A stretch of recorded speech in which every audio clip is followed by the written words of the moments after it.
Irmãos, vamos abrir a palavra de Deus em Romanos, capítulo 2. Vamos fazer a leitura do verso 5 até o verso 16.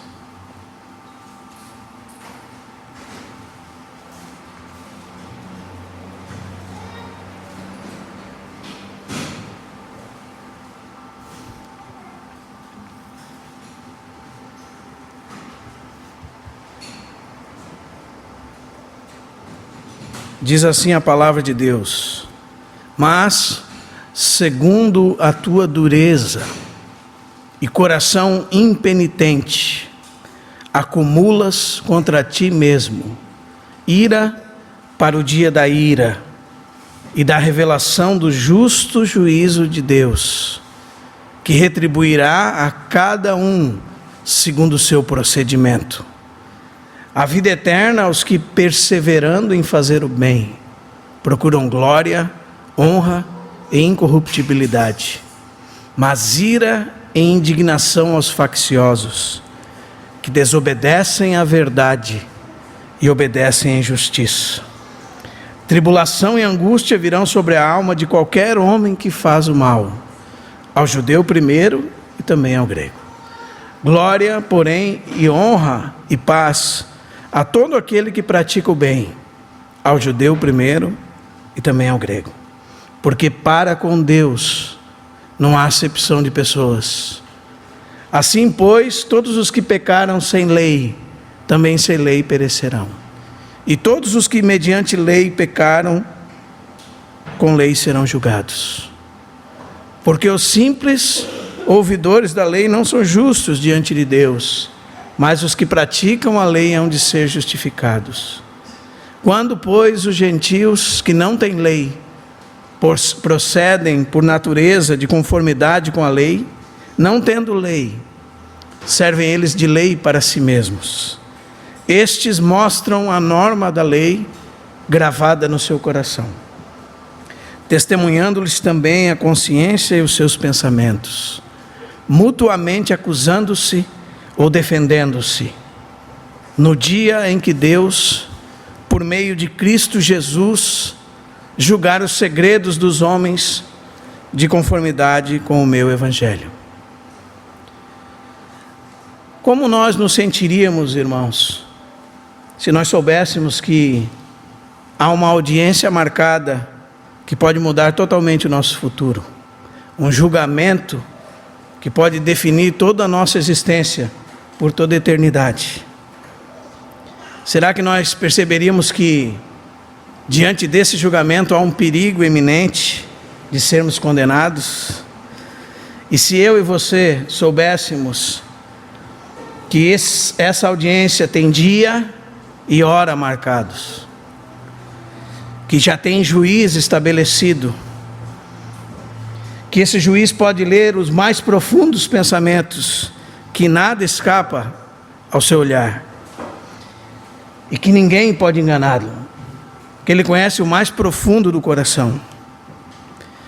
E se mais, irmãos, se nós soubéssemos que não há como mudar essa audiência, não há como transferi-la, e não há ninguém que possa ir no nosso lugar, ou como nosso representante. E se eu e você tivéssemos ciência de que esse juiz sabe tudo o que nós falamos, pensamos, maquinamos no coração, tudo o que fazemos, que ele tem tudo anotado, registrado nos seus livros, e que tudo isso pode ser usado contra nós. E se nós soubéssemos que esse juiz é um justo juiz, que dá a paga a cada um segundo o seu procedimento, não importa qual seja a sua formação, sua raça, sua cor, não importa no que você acredita, não importa o que você pensa ser verdade ou não, porque esse juiz não faz acepção de pessoas. Qual seria a nossa expectativa a respeito desse dia? Será que nós teríamos ideia da gravidade da situação? Porque isso de fato, irmão, nos deixa apreensivos, Será que nós estamos alertas, vivendo à luz desse grande dia? Se nós realmente meditarmos sobre isso, irmãos, então nós vamos ficar apreensivos e temerosos diante de tal situação. E a verdade da palavra de Deus é que há esse grande dia. Haverá esse dia em que será revelado os segredos dos corações dos homens. E tudo que eles falaram, tudo que fizeram e tudo que são será revelado. E receberão cada um justa paga desse justo juiz. Os irmãos podem guardar o texto de Apocalipse capítulo 20, verso 11 a 15, por exemplo, onde fala que os homens compareceriam diante desse grande tribunal.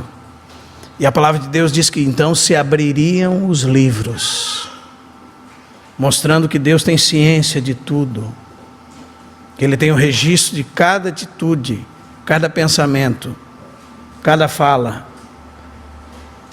de tudo quanto nós procedemos.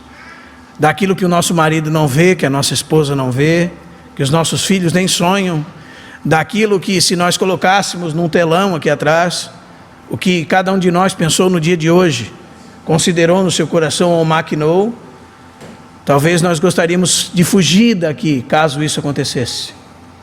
Mas haverá um dia que os segredos dos corações dos homens serão revelados. E esse dia está marcado. E ninguém escapará dele. Amém, irmãos? E é sobre isso que nós gostaríamos de falar nesse dia. Sobre o justo juízo de Deus. Dentro dessa grande sessão que nós começamos há algumas semanas, em que Paulo deseja demonstrar que todos os homens são indesculpáveis diante de Deus. E na última vez que estivemos juntos, nós começamos a falar desse homem que julgava ser justo e que imputava aos outros sentença, e não via que essa sentença que ele atribuía aos outros condenava a si próprio, porque ele praticava as mesmas coisas que condenava. Isso, como diz o verso 1 do capítulo 2, tornava ele indesculpável. Nós poderíamos ilustrar da seguinte maneira para os irmãos. Do capítulo 1, verso 18 ao capítulo 1, verso 32, nós temos aquele filho que fugiu da casa e se entregou aos prazeres, abandonou o pai. Agora no capítulo 2, irmãos, nós temos um filho que muitas vezes nós não meditamos sobre ele, que é o filho que ficou na casa, mas não amava seu pai, que é o filho que julgava que deveria fazer tudo o que o pai disse, porque buscava algo em troca do pai. E se você conhece essa parábola do filho pródigo, ou dos dois filhos, melhor dizendo, você sabe que essa parábola, e esse filho que ficou na casa, dizia respeito aos religiosos daquela época, e que essa parábola não tem fim, ela não termina. A combinação de versos mostra que ela não tem fim, porque o fim dela foi na cruz, quando aqueles homens mataram a Jesus Cristo. E esses homens moralistas são descritos no verso do capítulo 2, verso 1, até o capítulo 2, verso 16. E nós vimos que esse moralista é indesculpável diante de Deus. Além disso, ele é juiz da vida dos outros. E esse fato o torna indesculpável, independente de quem ele seja.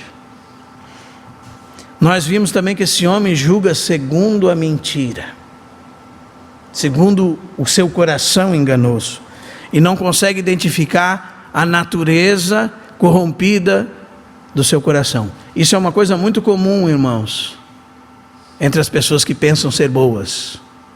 Elas não conseguem identificar quão corrompido o coração delas são. Quão corrompida foi a imagem de Deus nelas por causa do pecado. Mas, se vamos falar sobre o justo juízo de Deus, nós precisamos perceber, como diz o verso 2, que o juízo de Deus é segundo a verdade. Deus vê as coisas como elas verdadeiramente são. O juízo de Deus é segundo o seu caráter. O juízo de Deus é segundo a realidade de tudo. E não adianta que nenhum de nós podemos enganá-lo. Amém? Também no verso 3 nós vemos que desse juízo ninguém pode escapar. Amém? E vemos que esse homem despreza a bondade, a tolerância e a longanimidade de Deus. Ele ignora o objetivo da bondade de Deus, que é conduzi-lo a arrepender-se. E entrando no texto de hoje, então, irmãos, uma das primeiras coisas que nós vemos no verso 5 é que o juízo de Deus é acumulativo. E entrando no texto, continua falando deste homem que é de coração duro, de coração que não se arrepende, que não muda de mente, que não é transformado. Pelo contrário, quando Deus se manifesta a ele, ele endurece o seu coração. E não se prostra em arrependimento. É impenitente. E fazendo isso, a palavra de Deus diz que ele acumula contra si. A ideia é que ele faz poupança para si mesmo. Como se você colocasse um investimento uma coisa que um dia você vai retirar. Ele entesoura para si ira, para o dia da ira.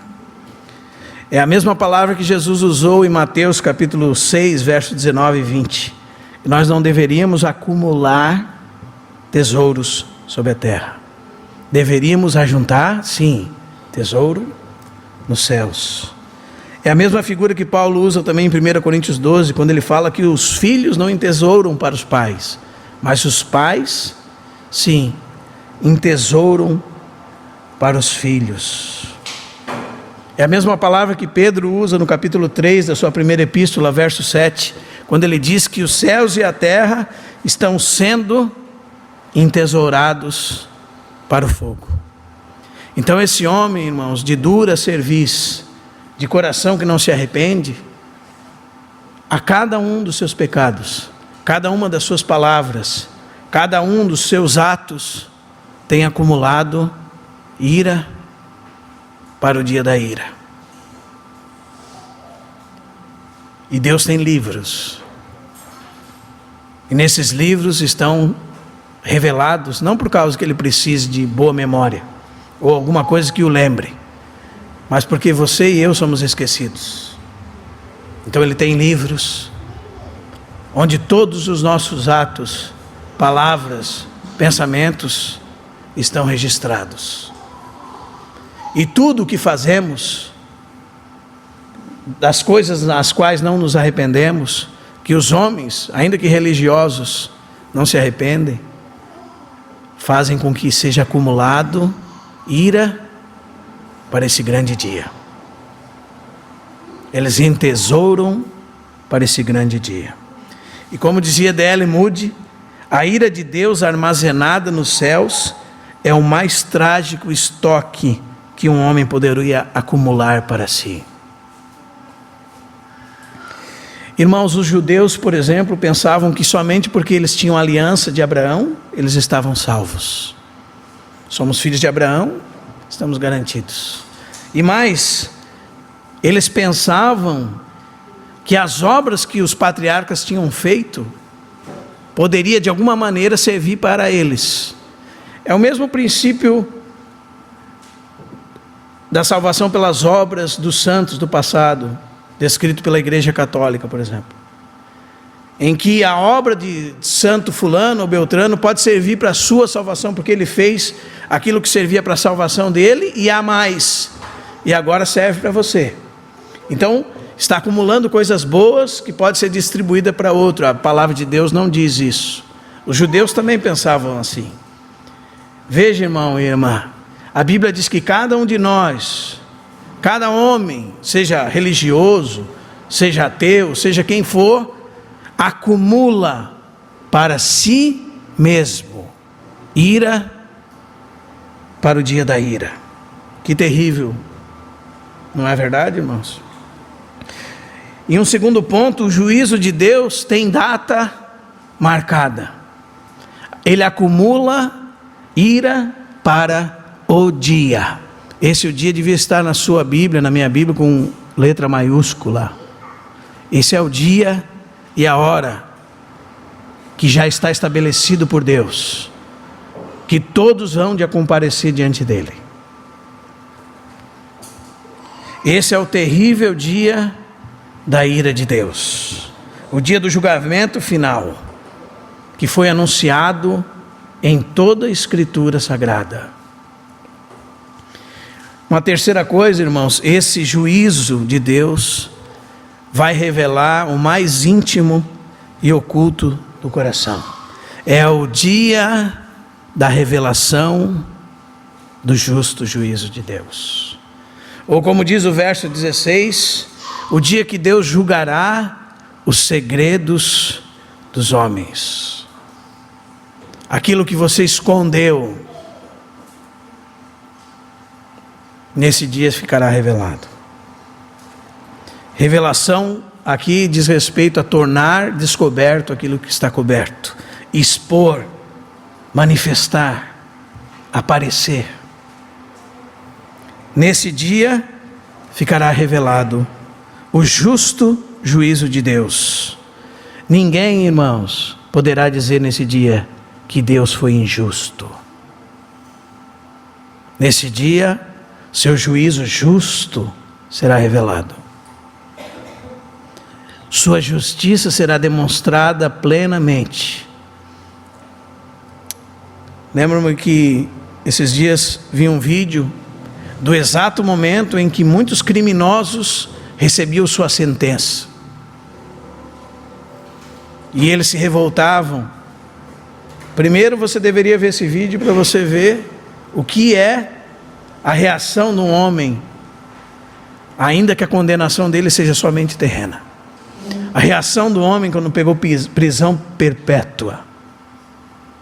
A reação do homem quando é condenado à morte. A reação do homem quando vai ter que cumprir 50 anos de cadeia. Muitos deles se jogam no chão, gritam, têm convulsões. Que coisa terrível, irmãos. Como não podemos ignorar esse dia? Muitos deles dizem que estão ali injustamente. A reação desse dia, grande dia de Deus, será muito pior.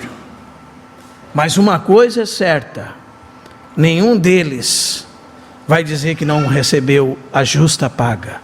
Nenhum deles vai poder dizer que Deus foi injusto para com eles. Esse é o dia da revelação do justo juízo de Deus. E mais, esse juízo de Deus é retributivo, como diz o Salmo 62, 12, Provérbios 24, 12. Deus retribuirá a cada um segundo o seu procedimento. Ele pagará na mesma medida a cada pecado. Amém? É a mesma palavra que Paulo usa para dizer que ele receberá de Deus, Deus dará para ele uma coroa. Deus pagará aquilo que é devido neste dia. Por cada ação, por cada palavra. Como Jesus disse em Mateus 12: digo-vos que de cada palavra frívola que o homem pronunciar, dessa dará conta no dia do juízo. Deus pagará na mesma medida. O juízo de Deus é retributivo. Quão sério é isso, irmãos? Ainda mais, o juízo de Deus é intransferível. Leia o texto. Retribuirá a cada um segundo o seu procedimento. Não tem transferência. Não tem outro que possa, neste dia, Amém, irmãos? Pense sobre isso. Cada um dará conta, como Paulo fala em Romanos 14, 12 novamente. Cada um dará conta de si mesmo diante de Deus. Não importa em que família você nasceu. Não importa se a sua família é religiosa. Não importa se a sua família é católica, protestante, anglicana. Não importa, por exemplo, se você nasceu na Inglaterra, daí as pessoas que nascem na Inglaterra pensam que são anglicanas e cristãs, porque essa é a religião oficial do governo. Não importa se você é luterano, não importa quem você é, não importa a família que você nasceu, não importa de que grupo você veio, não importa se o seu pai é salvo, se a sua mãe é crente. Não é por causa disso que você será salvo. O juízo de Deus é intransferível. Ele retribuirá a cada um. Cada homem, cada mulher, cada pessoa tem que ter um encontro real e genuíno com Cristo. Precisa nascer de novo. Não é porque seu pai te apresentou que você é crente. Não é porque você recebeu o batismo quando você era criança que você está salvo. A Bíblia diz que você está salvo somente e unicamente se você crê em Jesus Cristo. Caso contrário, você está perdido. E se verdadeiramente, pelo crer em Jesus Cristo, o Espírito Santo fez o seu espírito nascer do alto, nascer para Deus, então você é um salvo. Caso contrário, não importa a sua procedência. Não vai ser por causa de outro. Nenhum mérito de outro poderá ser colocado sobre mim e sobre você. Nenhum mérito de outro homem, seja o melhor que for. Amém? E ainda mais, irmãos, o juízo de Deus é segundo as obras. Como diz o texto, Deus retribuirá a cada um segundo o seu procedimento.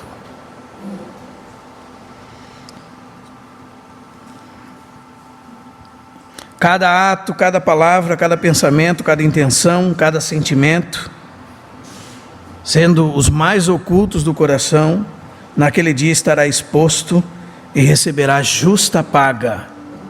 Deus retribuirá a cada um segundo as suas obras. Sabe o que isso revela também para nós? Que haverá níveis de punição. Como disse Jesus, ai de ti, Corazim, ai de ti, Betsaida, porque se em Tiro e Sidom tivessem ocorridos os milagres que em ti ocorreram, de muito teriam se arrependido. Ai de ti, Cafarnaum, porque se em Sodoma e Gomorra tivessem ocorrido os milagres que em ti aconteceram, de muito teriam se arrependido. Cada um receberá a paga segundo suas obras, segundo o seu procedimento. Isso mostra que haverá graus de punição. E é uma mentira que os homens serão aniquilados, que a alma dos homens será aniquilada. Pelo contrário, irmãos, eles sofrerão, como a palavra de Deus diz, punição de eterna separação de Deus. Eterna separação, eterna destruição. Serão banidos da face de Deus. Isso não é aniquilação. Cada um receberá segundo o seu procedimento. Amém? E agora nós vamos entrar numa coisa muito importante. Talvez a sua cabeça está virando do avesso, porque o objetivo de Paulo aqui não é falar sobre a justificação pela fé, não é falar sobre a salvação em Cristo Jesus. O objetivo de Paulo aqui é mostrar o juízo de Deus e sobre o que está baseado o juízo de Deus. Quais são as bases do juízo de Deus? E o juízo de Deus será conforme o procedimento de cada um. Amém? E nesse juízo de Deus haverá somente 2 grupos e 2 sentenças. Isso está do verso 7 ao verso 10. Uma coisa que alguns teólogos chamam de quiasmo. Ou outros também dizem que é uma maneira hebraica de fazer uma exposição. A palavra de Deus diz então que há somente dois grupos: aqueles que receberão a vida eterna, os justos, e aqueles que receberão ira e indignação. E isso é decorrente da atitude deles para com Deus e da atitude deles com as demais coisas. Então, irmãos, vamos ver a vida eterna ao primeiro grupo. Aos que, perseverando em fazer o bem, procuram glória, honra e incorruptibilidade.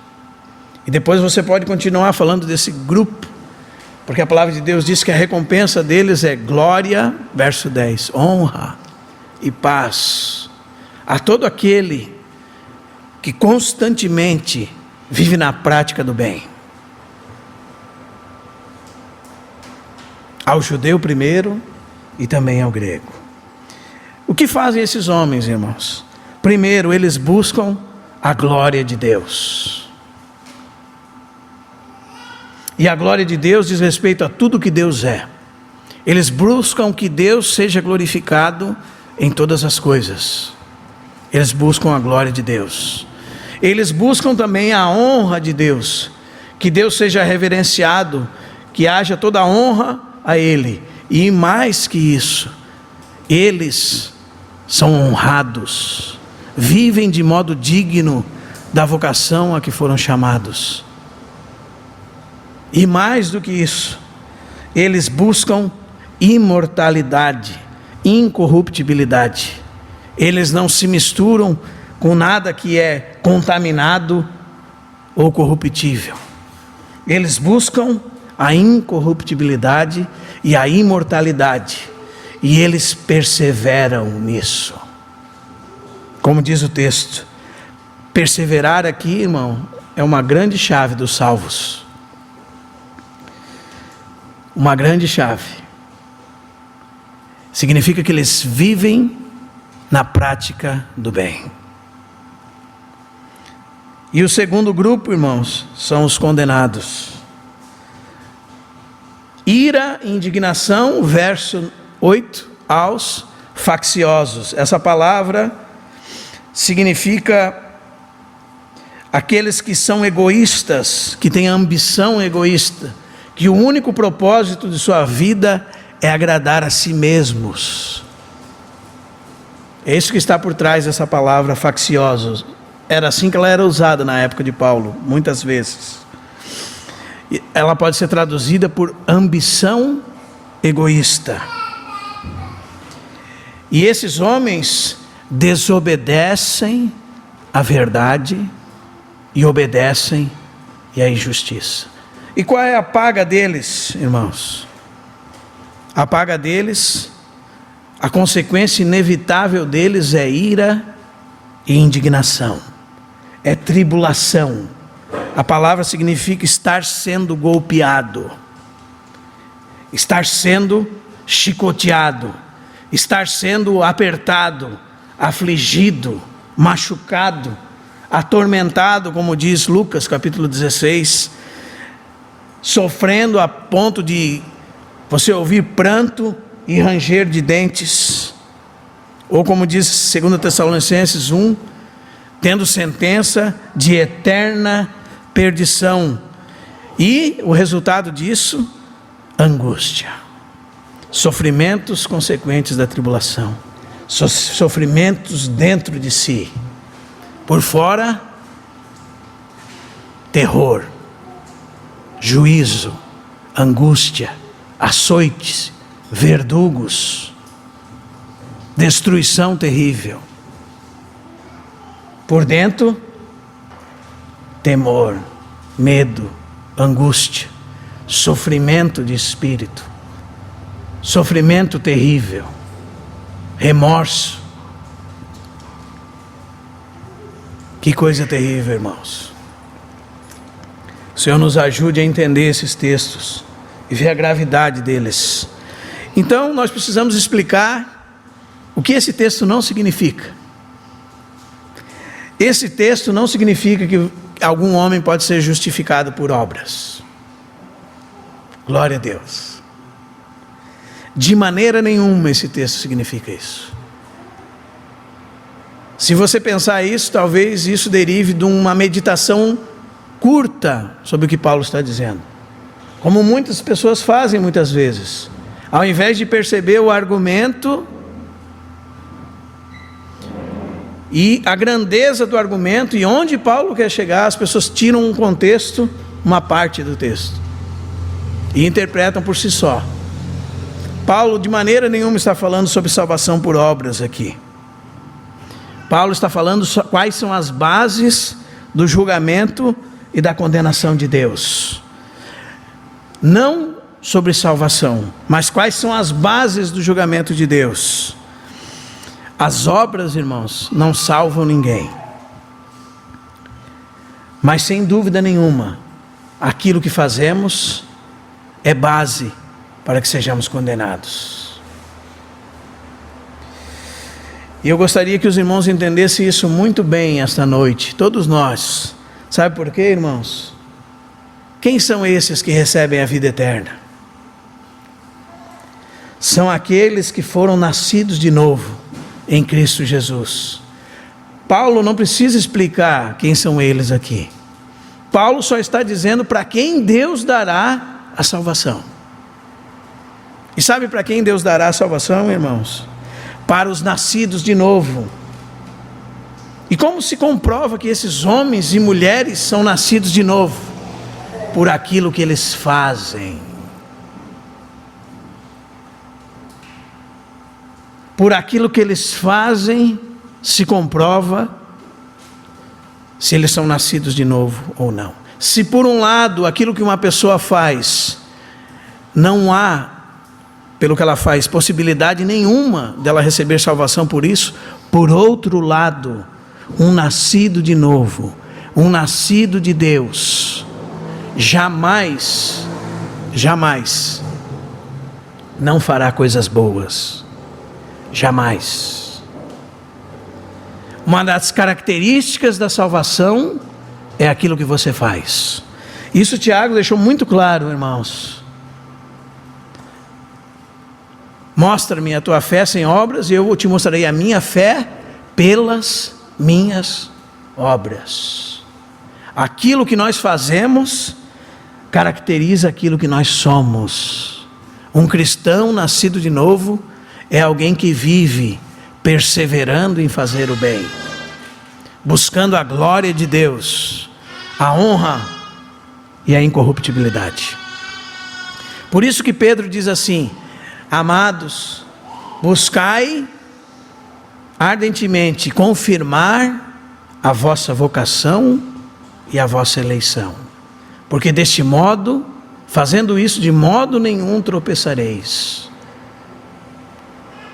Um nascido de novo, irmão, é um nascido de Deus para boas obras. E as boas obras dele o acompanham. Porque ele está fazendo obras para ser salvo? Porque ele é salvo. Não pode fazer outra coisa senão boas obras. E as boas obras caracterizam a sua salvação. E o texto continua dizendo assim: primeiro do judeu e também ao grego. E você pode entender errado. Você pode entender que glória, honra e paz a todo aquele que pratica o bem. E daí você pode entender que esse bem deve ser feito primeiro ao judeu e depois ao grego. Mas não é o que Paulo está dizendo. Paulo está colocando uma ordem aqui. Primeiro ao judeu. O judeu é o primeiro que deveria corresponder dessa maneira. Por quê? Porque ele conhece a Deus. Porque a ele foi confiado os oráculos de Deus. A ele foi dada a lei. Dele vêm os patriarcas. Os irmãos estão entendendo, irmãos? E o juízo de Deus começará por ele. É isso que Paulo está dizendo aqui. Primeiro deveria partir dele. Paulo já está introduzindo que ele vai tratar do capítulo 2, verso 17 até o 3:8. Os judeus também são indesculpáveis. Se eles ouviram a Deus, se eles conhecem a Deus, se eles têm a lei de Deus, eles deveriam ser os primeiros a obedecer a Deus. E o juízo começará por aí. Aliás, o juízo começará pelos religiosos, né? Ou como nós lemos no verso 16 do capítulo 1, não me envergonho do Evangelho, porque é o poder de Deus para a salvação, e Paulo diz, primeiro do judeu. O judeu também precisa de salvação, e também do grego. E a condenação, Paulo? A condenação também, primeiro para o judeu, também para o grego.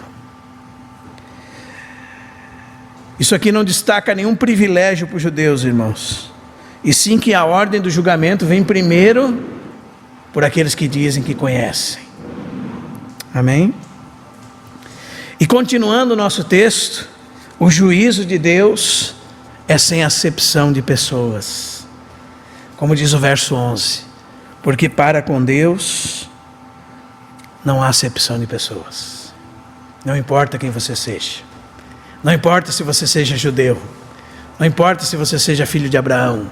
Não importa se você seja um cristão nominal e se compare e se julga melhor do que um ímpio. Não importa quem você seja, para Deus não há acepção de pessoas. Isso foi o que Pedro aprendeu quando a salvação chegou para Cornélio no capítulo 10, verso 13 de Atos. Ele disse, agora entendo que em Deus e para Deus não há acepção de pessoas. Não importa. E continua o texto dizendo, irmãos, ainda nesse tema, para Deus não há acepção de pessoas. Assim, pois, todos os que pecaram sem lei, também sem lei perecerão. Verso 12. E isso trata dos gentios. Paulo já demonstrou que eles são indesculpáveis diante de Deus. E Paulo continua dizendo, e todos os que com lei pecaram, mediante lei serão julgados. Quando aqueles que são detentores da lei mosaica estiverem diante de Deus, Deus os julgará pela lei.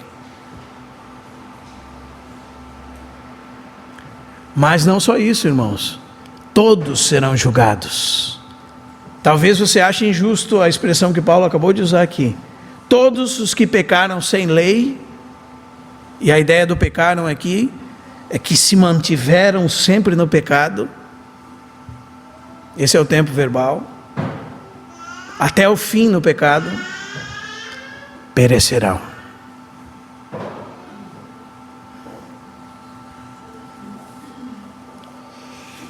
E continua o texto, verso 13, porque os simples ouvidores da lei não são justos diante de Deus, mas os que praticam a lei hão de ser justificados. Então se levanta alguém e diz, está vendo, irmão? O que pratica a lei hão de ser justificados. Então se eu praticar toda a lei, eu posso ser justificado. Você está certo. Se você praticar toda a lei, você pode ser justificado. Você está certo, irmão. Sabe o que no que nós estamos equivocados quando pensamos isso? Quando pensamos que podemos praticar. Quando não entendemos que o argumento que é hipotético, se alguém pudesse praticar, seria justificado. Como ele disse, ora, Moisés escreveu que o homem que praticar a justiça decorrente da lei, viverá por ela, citando o Levítico. Você pensa que pode? Tente. Leia tudo. Tente. Veja o que Tiago diz. Se você tropeçar em um só dos 613 preceitos, você é condenado de todo. Tente. Você é bom o suficiente? Se você pensa, ou eu penso que é porque eu não entendi o que Paulo quer demonstrar aqui. A terrível depravação do coração humano. Na verdade, o que pensa que pode praticar é um simples ouvidor da lei.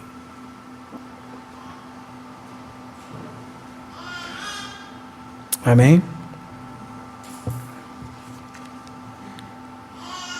Então se levanta uma objeção aqui, irmãos. Pode levantar na sua cabeça, segundo esse texto. Assim, pois, os que pecaram sem lei, também sem lei perecerão. E você pode dizer assim: como pode ser condenados os gentios? Como eles perecerão se nunca ouviram sobre a lei? Nunca ouviram o que é certo, o que é errado. E Paulo nos responde essa objeção no capítulo 2, verso 14 e 15. O que faz os gentios indesculpáveis mais uma vez diante de Deus? Além de tudo que Deus revelou no céu, tudo que revelou sobre si, como ele vem dizendo no capítulo 1, verso 18, que mais? Quando, pois, os gentios que não têm lei, procedem por natureza de conformidade com a lei, não tendo lei, servem eles de lei para si mesmos. Estes mostram a norma da lei, ou a obra da lei, gravada no seu coração, testemunhando-lhes também a consciência e os seus pensamentos, mutuamente acusando-se ou defendendo-se. Esse é um parêntese de Paulo, irmãos. Se você tentar fazer uma sequência agora com o verso 16, você não consegue. Não se encaixa, não há lógica. O verso 16 fica separado por enquanto. Como muitos irmãos dizem, esse é um parêntese do verso 13, muito provavelmente até o verso 15, onde Paulo quer descrever exatamente isso. O que Paulo está mostrando a todos os homens? Que eles foram feitos à imagem de Deus, que tem dentro de si certo senso de moralidade. Algo que alguns teólogos chamam de lei natural, que faz do homem um ser moral. Porque ele foi feito à imagem de Deus, ele é um ser moral. E por que ele é um ser moral? Porque ele tem consciência, e essa ou acusa ou aprova. E ele tem a mente para refletir naquilo que é bom e naquilo que não é. E consegue perceber quando está fazendo algo equivocadamente. Qual é o problema nisso tudo, irmãos? O problema é que ele não tem capacidade volitiva para escolher o bem. Este é o problema. Este é o problema. Ele não tem capacidade de escolher pelo bem, por causa da corrupção do seu coração. Ele é como um carro que está com o pneu vazio, desalinhado e puxando sempre para o lado errado. Por isso, irmãos, realmente o homem tem uma livre escolha, mas a sua livre escolha sempre é tendenciosa para o mal. É isso que a Bíblia diz. Essa é a palavra equilibrada sobre o que a Bíblia diz. Sua escolha é sempre propensa para o mal. Ele foi corrompido de todo, sua mente foi corrompida, sua vontade foi corrompida, suas emoções foram corrompidas, seu coração foi corrompido. Amém? E por isso ele está condenado. Porque ainda que tenha uma contraparte da lei de Deus no seu coração, vamos dizer assim, ele conhece aquilo que deve fazer, ele sabe. Mesmo que ele nunca ouviu a lei de Deus, nunca abriu a Bíblia, nunca leu o Antigo Testamento, nunca leu nada sobre Deus, ele sabe que é errado matar, ele sabe que é errado adulterar, ele sabe que é errado cobiçar, ele conhece, está cravado dentro do seu coração. Os irmãos estão entendendo, irmãos? Então ele não é condenado injustamente. Amém? Continuando então, A palavra de Deus diz que, verso 16, o juízo de Deus já tem juiz estabelecido. Repetindo, o juízo de Deus primeiro tem hora marcada e dia marcado. No dia em que Deus. E o juízo de Deus tem juízo estabelecido por meio de Cristo Jesus. Quando nós abrimos Atos capítulo 17, versículo 30, a palavra de Deus diz assim: ora, não levou Deus em conta o tempo da ignorância. Agora, porém, depois de que Cristo veio, notifica aos homens que todos, em toda parte, se arrependam. Por que ele notifica isso? Continua o texto dizendo: porquanto estabeleceu um dia que há de julgar o mundo com justiça, por meio de um varão, que destinou e acreditou diante de todos, ressuscitando-o dentre os mortos. E Jesus também disse em João 5,22: o Pai ninguém julga, mas ao Filho confiou todo o julgamento, no dia em que Deus, por meio do justo juiz, o Senhor Jesus Cristo. Amém, irmãos? Nós estamos no dia da misericórdia, irmãos. No dia da longanimidade de Deus. No hoje de Deus. Como um irmão aqui leu: hoje, se ouvirdes a sua voz, não endureçais o vosso coração, segundo a tua dureza e coração não arrependido, entesouras para ti ira para o dia da ira. Qual é a mensagem de Deus hoje? Não endureçais o vosso coração, porque haverá um dia que Deus há de julgar o mundo com justiça por meio de um varão que destinou e acreditou diante de todos, ressuscitando dentre os mortos. E continuando o nosso texto, nós temos que repetir isso: o juízo de Deus tem foro íntimo. Ele julgará os segredos dos homens. Qualquer tribunal que você for julgado, irmão, tem uma vamos dizer assim, uma área territorial que ele é, na qual ele está sobre. Esse é o foro de um juiz. Primeira instância, segunda instância, né?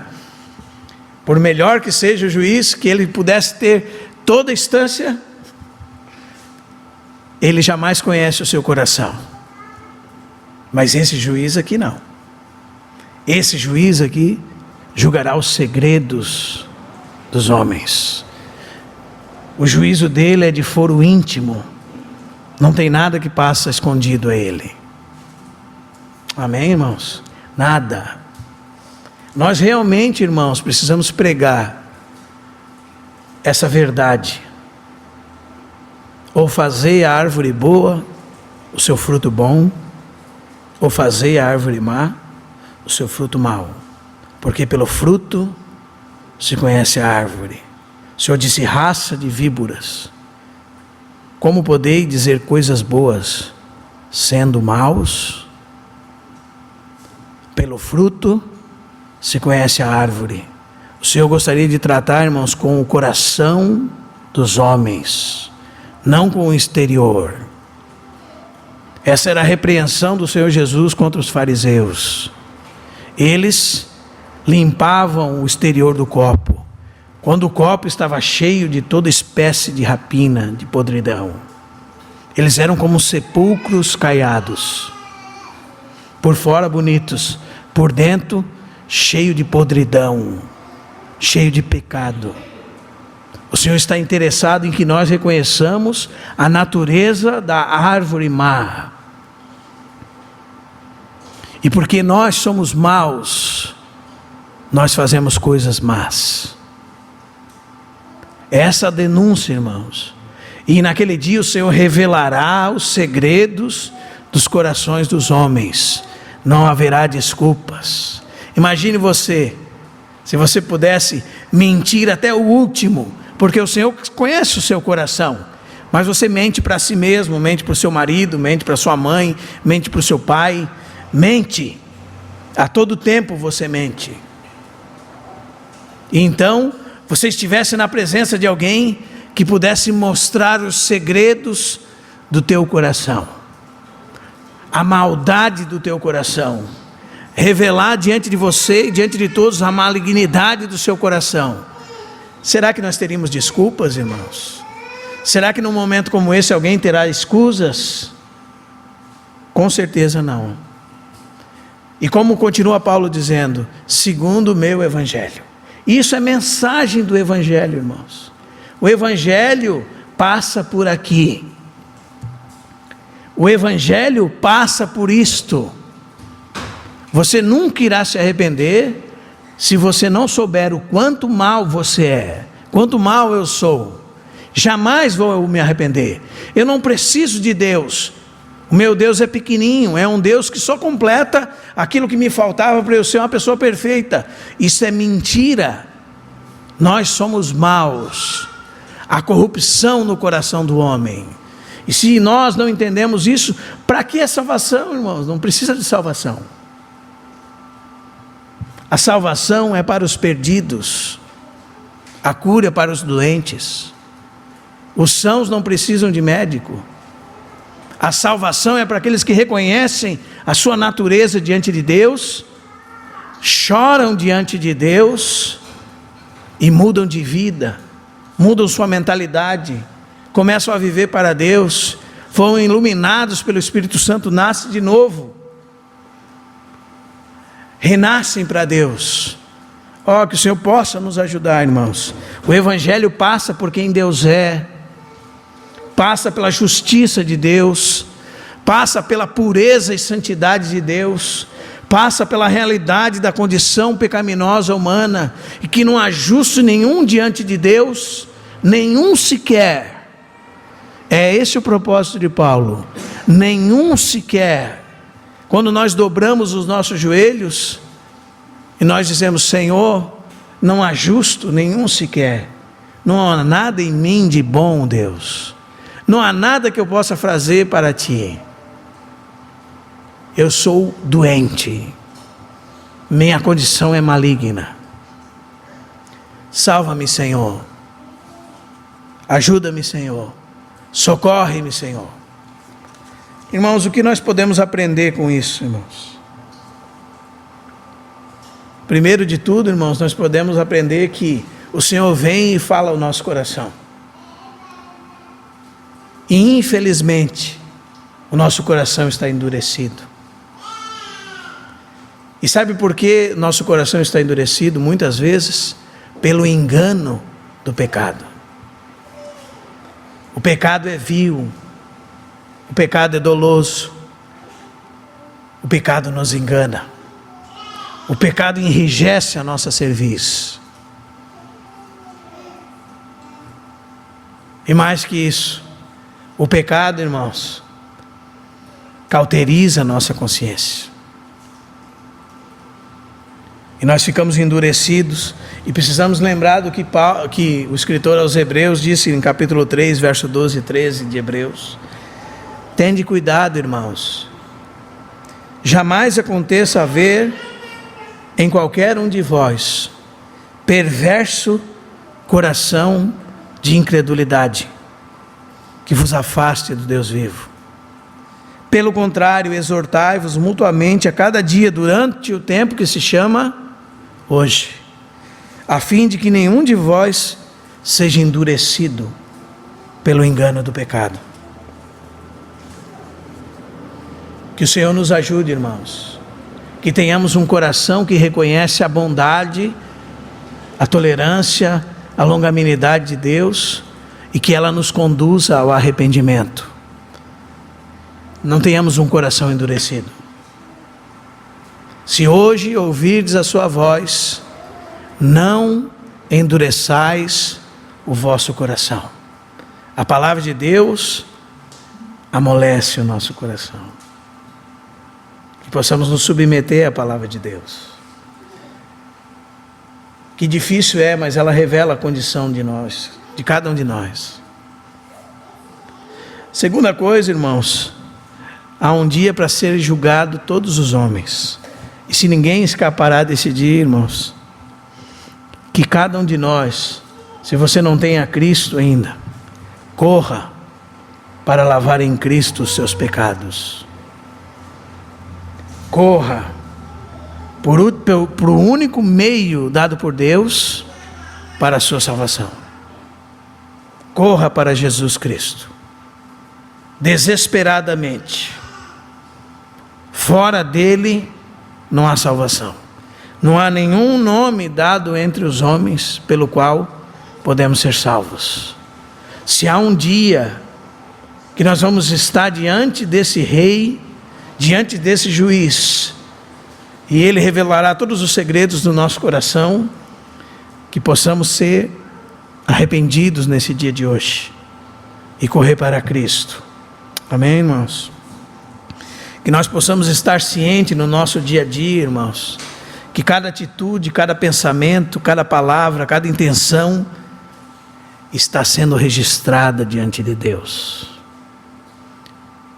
Cada coisa que fazemos, cada coisa que pensamos, cada atitude que tomamos, cada palavra que sai da nossa boca. Põe guarda, ó Deus, na minha boca. Fecha a porta dos meus lábios. O escritor do Antigo Testamento diz. Porque de cada palavra que eu proferi, eu darei conta no dia do juízo. Como estamos lidando então, irmãos, se essa é uma realidade, com as coisas perecíveis desse mundo? Você está muito preocupado com as coisas desse mundo?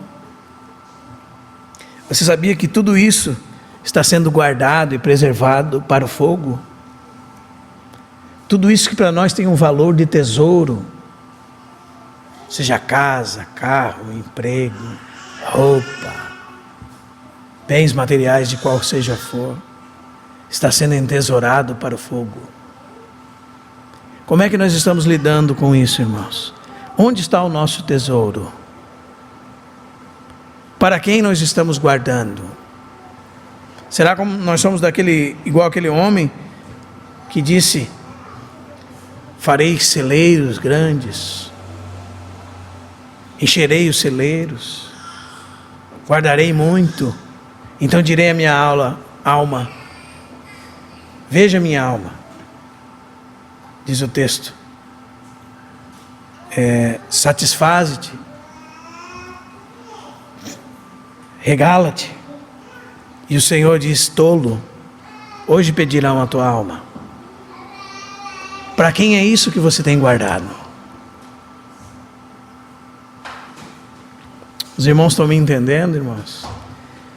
Um quarto ponto, nós precisamos perceber, irmãos, que a nossa realidade de vida, os que têm a vida eterna, aqueles que vão receber a plenitude da vida eterna, porque já têm a vida eterna, mas a receberão em plenitude de alegria, de satisfação, de gozo diante de Deus, livre de toda corrupção. Estes são aqueles que perseveram. Perseverança e paciência é uma palavra-chave para a igreja. Perseveram na prática do bem. Eles buscam a glória de Deus. Eles buscam viver de modo digno, de modo honrado de Deus. Eles buscam a incorruptibilidade. Eles praticam o bem constantemente. Como diz o texto em título, eles são zelosos de boas obras. Esses são os resultados de uma verdadeira conversão. Você é um crente? Esse é o resultado de uma verdadeira conversão. Não me diga do que você sabe. Não me diga quantas vezes você já leu um texto bíblico. Quantos livros você leu. Que boas obras você fez. tentando ser salvo, não me diga, você tem buscado com perseverança em Deus a glória de Deus? Ou é a glória para você? Para que você quer fazer boa obra? Para ser visto dos homens? Para receber glória? Para satisfazer a acusação da sua consciência? Será que você tem buscado a glória de Deus, a honra de Deus, algo que é incorruptível? Será que você tem buscado entesourar no céu, onde não há corrupção, onde a traça não corrói, não há ferrugem, nem ladrões escavam, nem roubam? Como é que estamos, irmão? Como é que nós estamos lidando, irmão, com isso? Será que nós podemos julgar nós mesmos? Não precisa julgar você aqui, vá para casa, sente, pense, o que eu tenho feito? Será que as coisas que eu tenho feito revelam que eu sou um crente? Ou será que são coisas de ímpio, de quem não conhece a Deus? Quinta coisa, devemos viver à luz desse dia. Há uma grande diferença, irmão, entre uma pessoa que ignora esse dia e uma pessoa que vive à luz desse dia. Há uma grande diferença.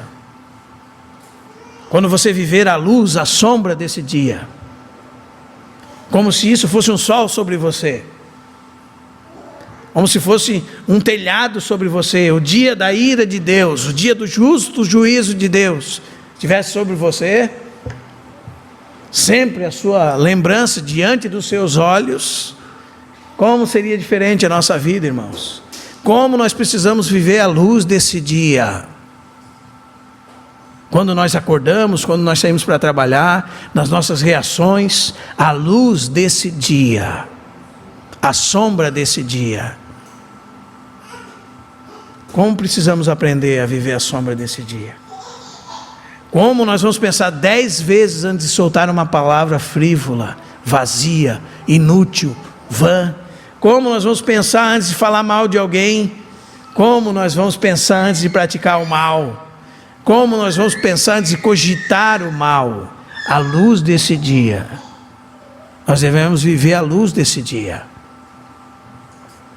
Amém, irmãos? Outra coisa que nós podemos aprender, irmãos, se Deus não faz acepção de pessoas, quem somos nós? Onde andam nossas preferências? Eu gosto mesmo do fulano. Parece que tudo que eu falo ele concorda. Aquele irmão não gosto muito porque tudo que ele fala parece que me agride, é frontalmente contra mim. Eu gosto de andar com aqueles que concordam comigo. Eu gosto das pessoas que são mais cultos, têm mais estudo. Eu gosto mesmo dos loirinhos, eu gosto mesmo dos negros, eu gosto mesmo de seja quem for. Deus não faz acepção de pessoas. Será que nós temos as nossas preferências contaminadas pelo pecado, irmãos? E como nós, como igreja, estamos lidando com aqueles que não têm a Cristo Jesus?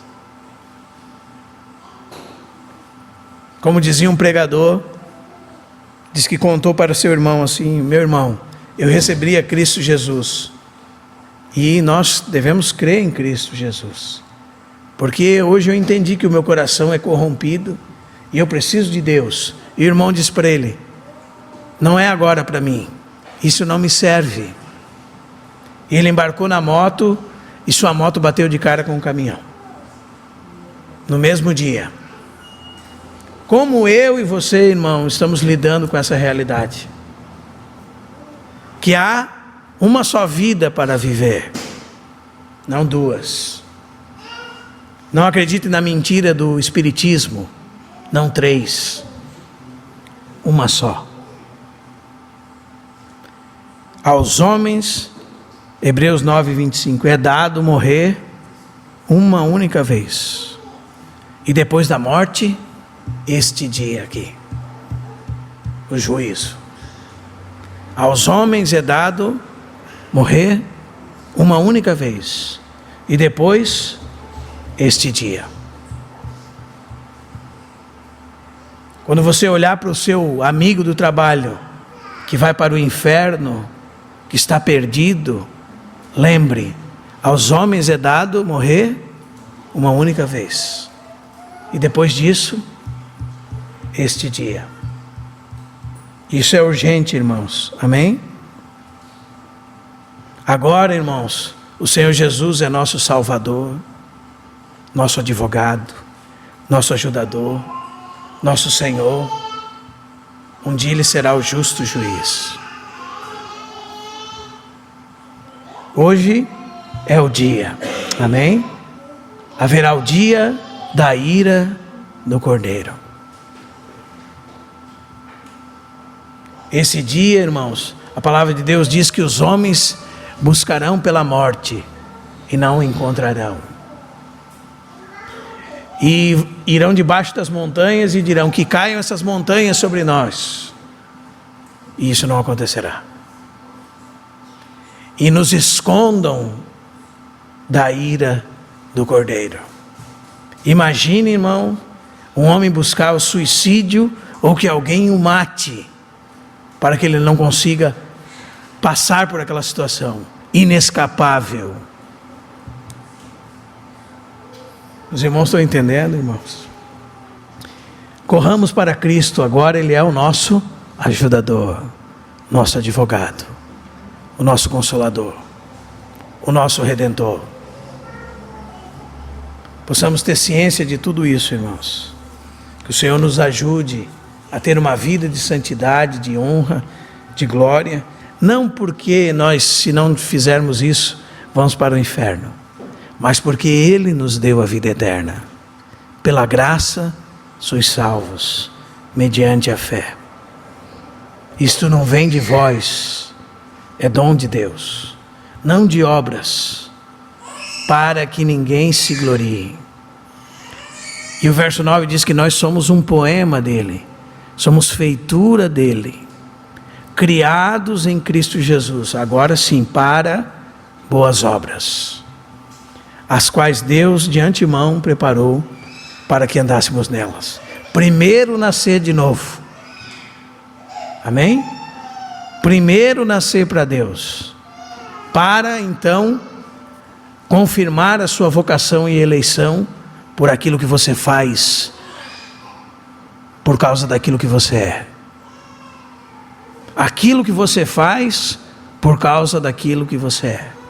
Um filho de Deus. Luz nas trevas.